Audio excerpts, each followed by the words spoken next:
So hi, welcome to this podcast. I'm Shane.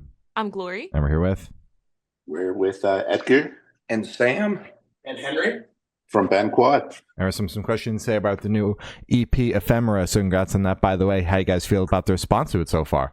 It's been crazy so far. It's honestly like, we went into it just wanting to do something different, and the response has been super.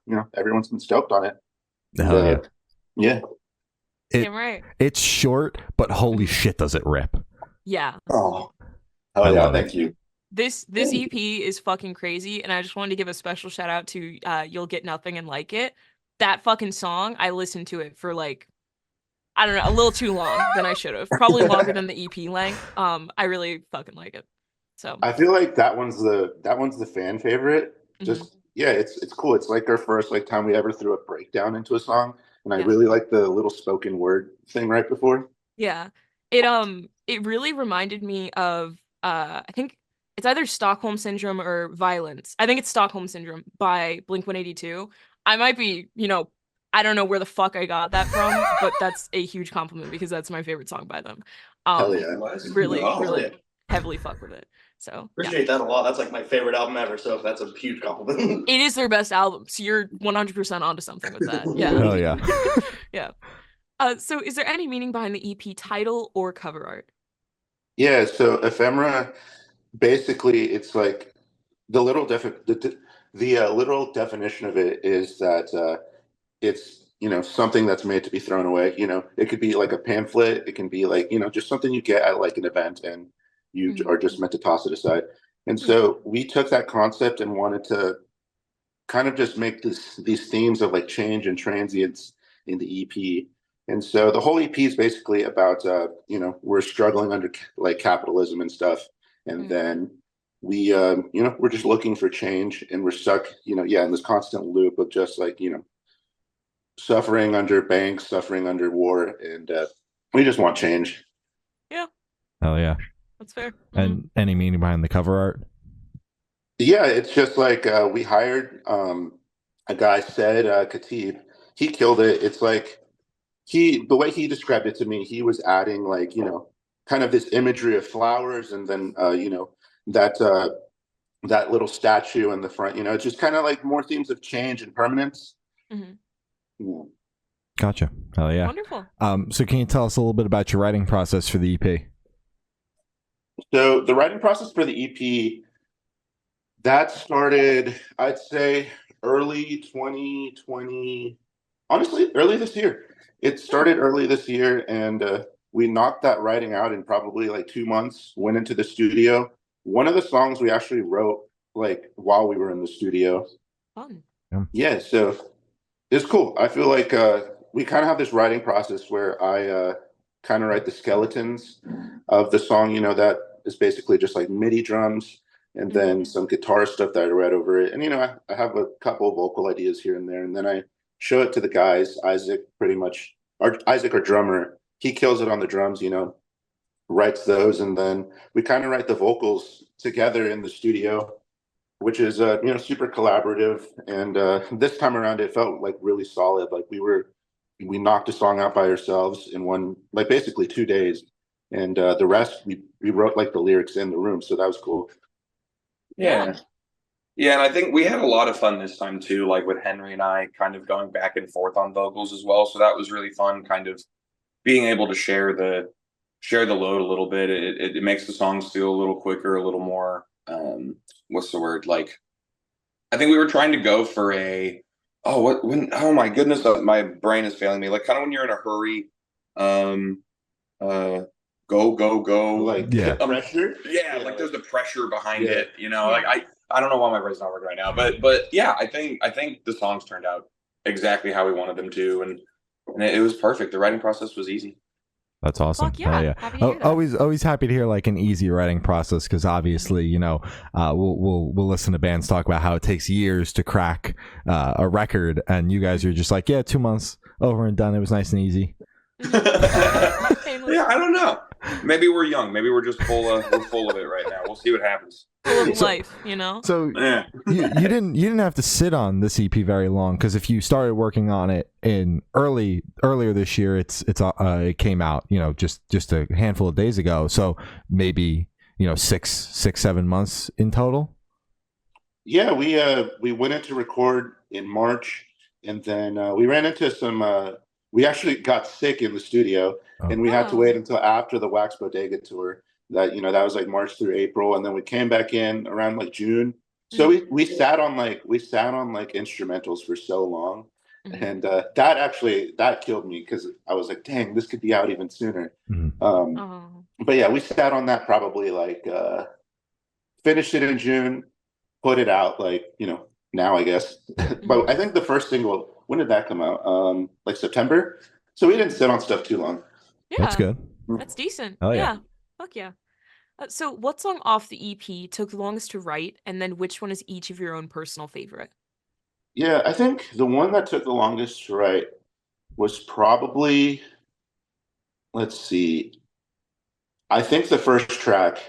So that one is probably like, that one was hard to write, because it was like, I don't know if the other guys agree with me, but that one was like, we didn't know where that song was going in a way. And so it wasn't until Sam had like this aha moment in the someone's alarm is going off right now.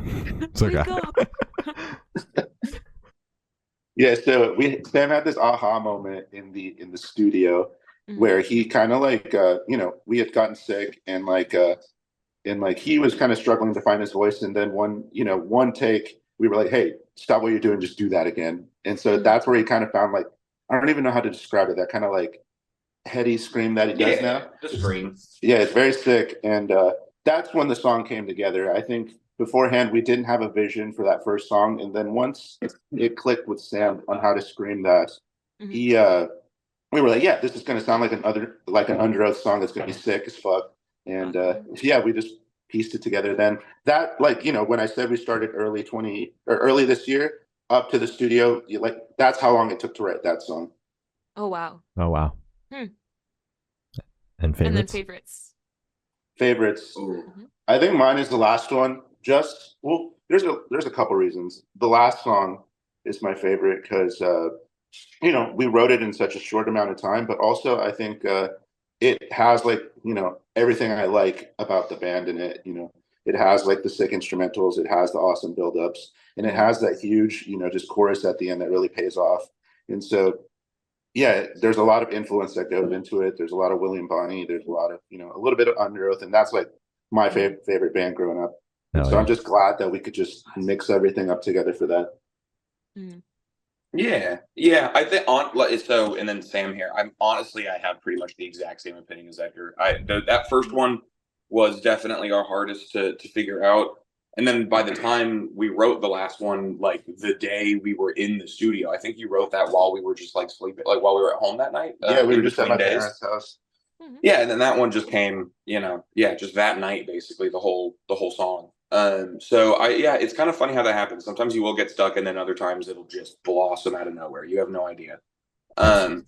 But then I will say personally though, like actually my favorite song is "You'll Get Nothing." That thing just is so fun, and and we've been playing it live this last run, and the breakdown at the end is one of my most favorite things to play live ever that we've ever written. It's so fun. Yeah. Hell yeah. Wow. Henry, what about you? Yeah, while we were recording, I would say my answer was Your Face is an Effigy, but as time's gone on and as it came out, I think I agree with them. I think the last track, Ephemera, has been my favorite for sure. Nice. Right. Hell yeah. So for this question, I want you guys to each pick your favorite lyric or instrumental moment off of a track on the EP and tell us the meaning behind it. If it's a lyric.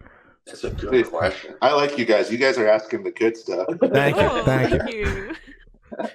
What do you want to go first? Oh man, there's a couple. I'm thinking it's like immediately for me, it's guitar stuff that I'm thinking of. Yeah. Let's see.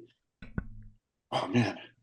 So that's gonna take. I think my favorite guitar part that I put on the record is the very first little like the sampled guitar on the first track. It's like a trap beat in the very beginning. Yeah, I just threw in like some Fruity Loops, like 808s in there, and then just I pitch shifted the guitar lead that's in the first verse, and it ended up sounding super sick, so it kept it in there. That's a huge highlight moment for me. I think I was listening to a lot of like break-ins when I was doing that. Yeah. And favorite line though, I think is just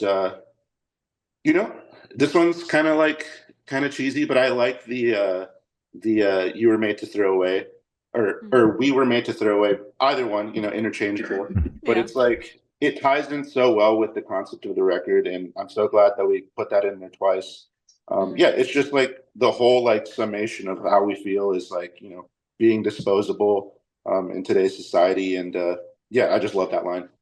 Hell yeah, love it. Yeah, right. Yeah, for me, God, that is so tough. I had so much time while he was talking to even sit here and think about it. Exactly. Yeah. Come on. Struggling. I really like in our song Exit Wounds, a lot of those lyrics are really nice. That was kind of our first, we've never gotten super political or super upset, like outwardly about society, about societal stuff. But I actually do really appreciate everyone kind of working together. That's like one of the ones, like I said, where Henry and I go back and forth. And I don't remember who says it, but there is no justice from these tiny windows. I think that was a line that Edgar came up with, and I just like the idea. I've always been a little wary of. I'm not good at social media or any of that kind of stuff. I never really felt like a part of it, and I haven't really been a big phone person. I'll leave my phone for like an hour in the bathroom when we're at a venue, and I'll run in there like, oh shit, where's my phone? Yeah. And so I feel like that line is just, I don't know. These little tiny windows just, they confuse me, and they're kind of weird. And I'm glad that we brought it up, that people try to use these things as a way to, when really we should be out there doing actual stuff. I don't know. It just seems I don't know, like a wasted energy sometimes, how much people 100%. talk on these, and then nothing actually gets done. So yeah, I think that's probably, in short notice, I think that is my favorite thing that we put on there. What about you, Henry? Can you think of one? I know it's so hard. It's so hard. You know what? I'll speak for Henry. Henry's bass riff that he wrote in the beginning of Your Face is an Effigy.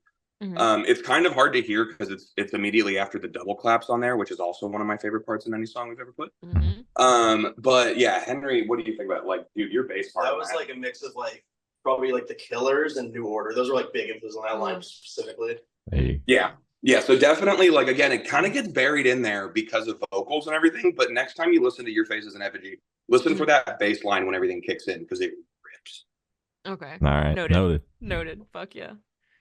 So would you guys be able to tell us where your headspace is at while you're creating this EP? Headspace.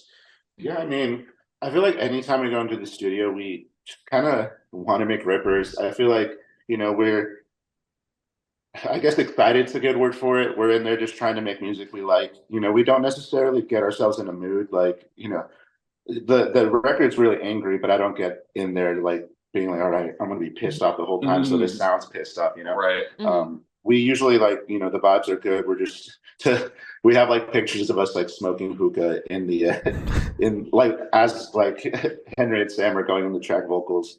Yeah. So like cool. headspace going into it, we're just excited. We people have been asking for the EP for so long. Like we made this tweet on Twitter, like what was it, like 2 years at this point, when we put out You're Part of It. That was like our first screamo little endeavor, and we were like, yeah, if this song gets like 10,000 streams or whatever in a week, we'll make a full EP out of this. And people like immediately shot that up, and 2 years later we're here. And so we're just trying to please the fans, but at the same time we like this music, and we grew up with it. So yeah, going into it, we're just excited. We're excited that we get to do music like this, and like don't give a fuck. Yeah, exactly. Yeah. Hell yeah. Not sticking to a box.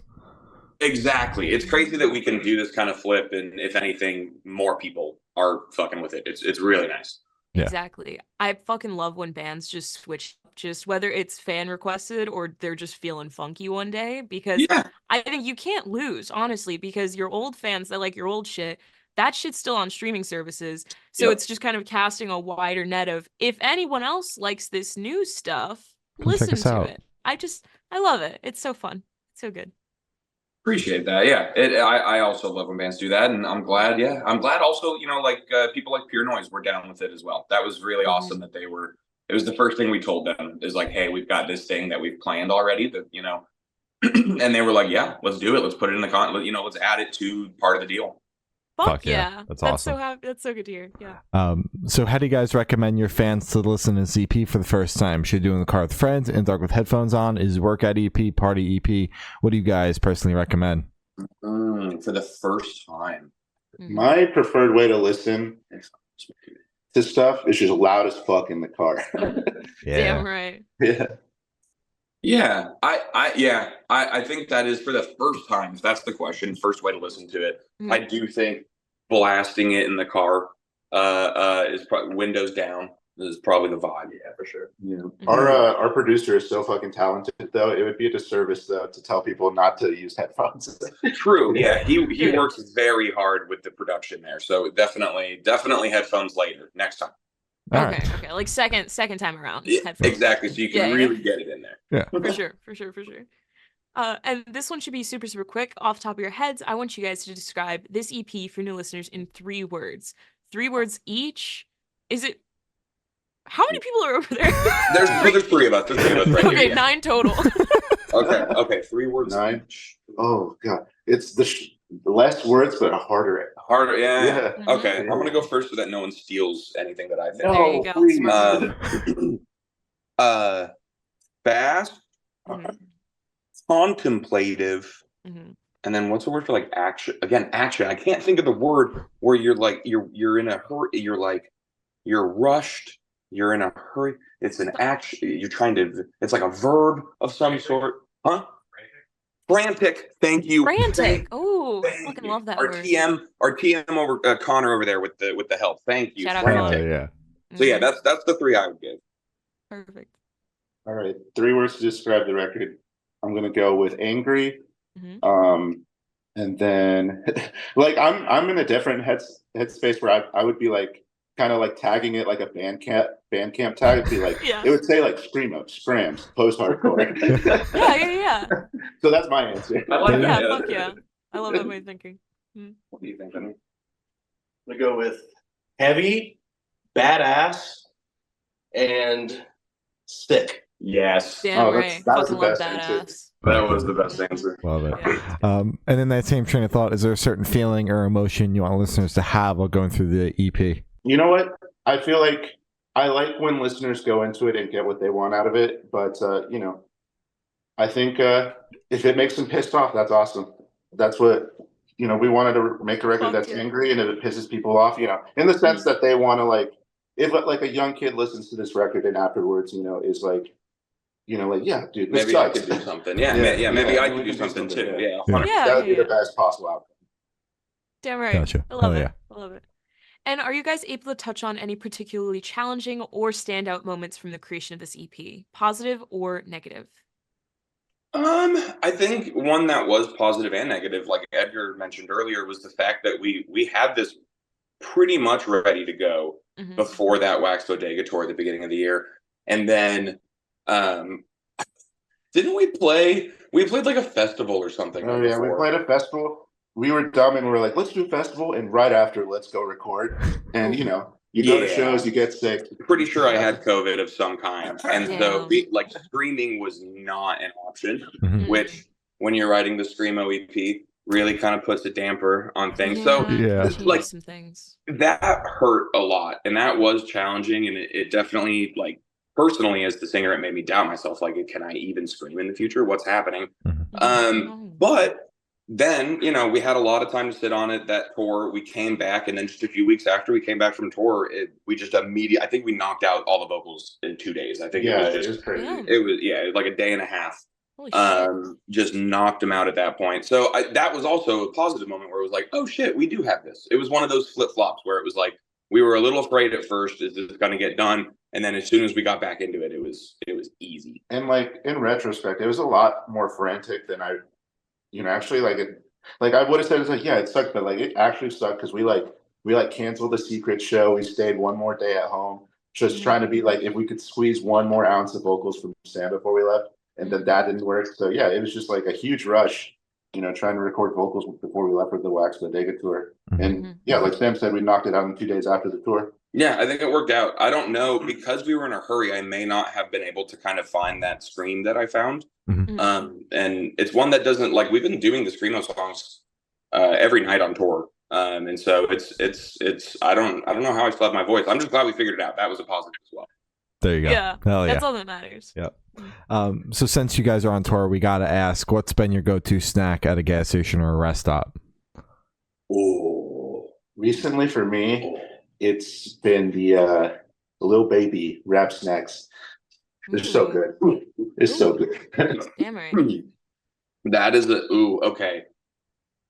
Pretty much every time we stop at a gas station, it's a core water in my hand, and then like the sweet tart ropes, the watermelon twist ones. Yeah. Those are really good. And if I also need something a little savory, anytime there's Dibs, I'll go to that ice cream thing by the door at every gas station and see if there's any Dibs, and I'll grab those. Which ones are Dibs? It's the little red oval box in the thing, and they're like little ice cream bites that are like crunch bar almost. They're like a crunch bar on the outside, and then there's ice cream on the inside. So good. Those fuck. Yeah. The best. Henry, what about you? My go-to is usually probably a Cliff Bar and a water usually. Oh, Okay. Hell What yeah. flavor Cliff Bar? Ooh, peanut butter banana. That's my favorite one.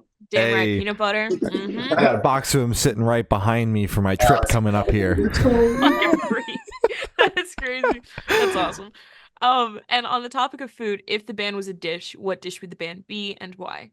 Oh man. I think I know. Bulgogi. Oh, bulgogi. We do eat a lot of Korean. We eat a lot of Fucking love bulgogi. bulgogi. We've spent on tour the last couple of years. We have spent a good amount of Thanksgiving at a Korean barbecue place. I'm trying to think either that or a torta. Oh yeah, that's Ooh. what we name all our group chats. Is the torta boys? Because originally when we first started touring, it was kind of the goal to try every torta around the country, if we could. And that, I mean, what's better than basically just taco or quesadilla ingredients in a sandwich? It's the best. Exactly. It's the best thing. You're goddamn right. Are you guys still fulfilling that dream of trying everyone in the States? You know what happened? I think we got disappointed a few times. And I think it's just shifted. We've opened it up to sandwiches so that way we don't get as disappointed. But it was one of those things where I think we hit, where were we? I don't know why we tried a torta like on the East Coast. I don't know if that was a good idea. But yeah, so I don't know where we were, but it kind of fell off. We got sad. Yeah. That's fair. I mean, a couple missed ones, and you kind of say, I think I want to try something else. Exactly. Tough. And for the last couple questions, going to shift completely away from music and go straight to death row. Boom. So if you're on death row, what would your last meal be with a drink? Let's go. Well done. I like this. All right, I already got mine. You got yours. Go for it. It's gonna be mall Chinese food. Ooh. Specifically like bourbon chicken, and then the honey. What is it? The orange chicken. Orange chicken. Yeah. Then lo mein, and then we're gonna get just a big ass Diet Coke on the side. Hell yeah. Damn right. And do you want it from like a pop-in mall or like the one where you're not sure how the Chinese restaurant is still open inside of the mall? Yeah, I want this mall to look like the back room. Hell yeah. You're the only one there. Oh, it's awesome. That's a good one. Okay, hold on, Henry. You said you got one? Yeah, I think so. What's yours? I'd probably go with a Philly cheesesteak, a bowl of chicken fettuccine Alfredo, and a grape crush. Oh, let's go. Oh yeah. That is an interesting combo, but I respect it. I respect the fuck out I of it. got to cover all the bases before I die. Yeah, right? Exactly. Yeah, it makes sense. The two food groups. Philly cheesesteak and fettuccine Alfredo. That's awesome. Oh, dang. Okay. Yeah. I would say for me, there's this one place in Oklahoma City called Cafe Delays. And and I'm probably saying that wrong. It's French. I don't know. But it is like a Korean fusion place. And so they have those, what are those little buns called? It's like, I think those are Japanese, but the little they're like little soft buns. They usually put pork or chicken in them. Like the steam bun? Steam buns? Yeah. Is that what? Well, they're Oh, not bao bun. they're not the round ones. They are more like tacos. Oh, I know. You're talking about like it's almost like a flatbread kind of thing. Yeah, and it's not bao, it's Nikuman. Nikuman. Oh, I was not gonna Thank get you. that. There is Nikuman as well. Although I guess they are bao buns that you can still eat like tacos. I just assumed bao were the ones that were round and like And stuff. more like dumplings. Yeah. Yeah, But yeah. no, I guess yeah. So yeah, I would say some chicken and pork bao buns, and then from that place specifically, and then bacon buttery Swiss burger from Jack in the Box, and then some French fries from Freddy's with the Freddy's sauce. Okay. And then for my drink, I would do a large strawberry shake and a glass of water. Wonderful. That's like one of my favorite answers. Yeah. That was great. Keep going. Yeah, you were on a roll. Right? And if you could live in one fictional world for a week, where would you live? Oh man. Easy for me. I want to be a hobbit, just as like I still, ever since I was a kid, I like to this day I say that I'm a hobbit, just the way I want to eat and the way I don't want to wear shoes and all that. So yeah, that's easy for me. I'd live in Hobbiton. I'd live in Middle Earth and just hang out for a week. That would be so nice. That'd be fucking awesome. What about y'all? What do you think? For me, I've been in such a horror movie like headspace recently where I don't want to live in any. Yeah, no. So I'm trying to think of like happy movies. Yeah, what's the happiest one? I don't know, like the Lorax. That's a great universe. Dude, cloudy with a chance of meatballs. You know, can you just imagine some good food? Yeah, let's talk falling about down and everything. That would be sick. Yeah. Awesome. What about you, Henry? What do you think? I'm drawing a blank here. I don't know. It's a hard one. You know what? I think like Springfield and Simpsons would be a great. Yeah. And Get into some shenanigans. Get into some shenanigans. Go to Moe's. That would be Big chillin'. There you go. Hell yeah. And I've done my best. And the last question, every single person that you've spoken to have said that is the most important question. What's your favorite color? Blue. Like a nice, like kind of dark green, like from the memes you've been saying that like boys like this color, like a nice dark green. Yeah, I know exactly what you're talking about. I like a nice maroon. Ooh, nice. Little maroon moment. Nice. Right. So as I said, that's all the questions we have today. Is there anything that you guys like to plug? Honestly, I mean, obviously our EP, we're going on the Pure Noise tour with Microwave, Prince Daddy and the Hyena, Just Friends, and us. That's going to be awesome. If there's still tickets available when this comes out, definitely see if you can make it. And then we got headline dates too. We do have some headline dates. And when is that? December? Yeah, it's like December. Yeah, sometime around then. It's a little scrappy, and we apologize. We did not use the word tour on purpose. It is just holiday shows. It's pretty scrappy, but we'll be on the road. And then I also just want to plug, like, honestly, some of our friends. There's some local bands from Oklahoma that I always try to plug. Our friends in Red Sun and Sunfo are some of the most talented musicians, and I'm really hoping that, you know, with all these scenes blowing up right now, that everyone kind of gets theirs. Hell yeah. Love it. Oh yeah, Sunfo. Yeah. Well, thank you. It's been Ben Quad, and we have been the Good Noise Podcast.